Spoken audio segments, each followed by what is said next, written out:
ಜೋಶಿಯವರು ಯಾಕೆ ಇತ್ಯರ್ಥ ಮಾಡಲಿಲ್ಲ? ಯಾಕೆ ಕ್ಷಮೆ ಕೇಳಬೇಕಾಗಿರೋರು? ಗೌರ್ಮೆಂಟ್ ಈಸ್ ರೆಡಿ, ಉತ್ತರ ಕರ್ನಾಟಕ ಚರ್ಚೆಗೂ ರೆಡಿ ಇದೆ.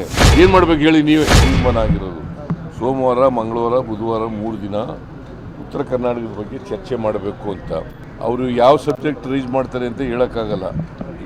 ವಿರೋಧ ಪಕ್ಷದವರು ವಕ್ಫ್ ಬಗ್ಗೆ ಇನ್ನೂ ಉತ್ತರ ಕೊಟ್ಟಿಲ್ಲ ಸರ್ಕಾರದಿಂದ, ಮತ್ತು ಅದು ಚರ್ಚೆನೂ ಮುಗ್ದಿಲ್ಲ. ಅದನ್ನು ತಗೋತಾರೋ ಇಲ್ಲ ಉತ್ತರ ಕರ್ನಾಟಕ ತಗೋತಾರೋ ಗೊತ್ತಿಲ್ಲ ನನಗೆ.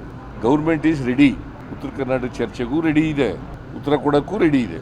ಎಲ್ಲ ಇತ್ತಪ್ಪ, ಮಾಣಪ್ಪಾಡಿನ ಸ್ವತಃ ಇದರಲ್ಲಿ ಹೇಳಿದಾರಲ್ಲ ಹಿಂದೆ.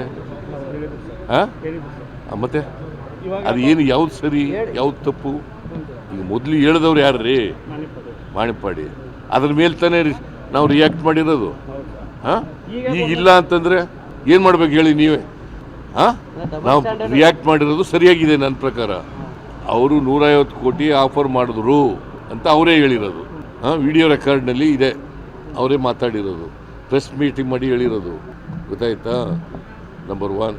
ನಂಬರ್ 2, ಈಗ ಇಲ್ಲ ಅಂತ ಹೇಳ್ತಾ ಇದ್ದಾರೆ ಆಫ್ಟರ್ ಮೆನಿ ಇಯರ್ಸ್.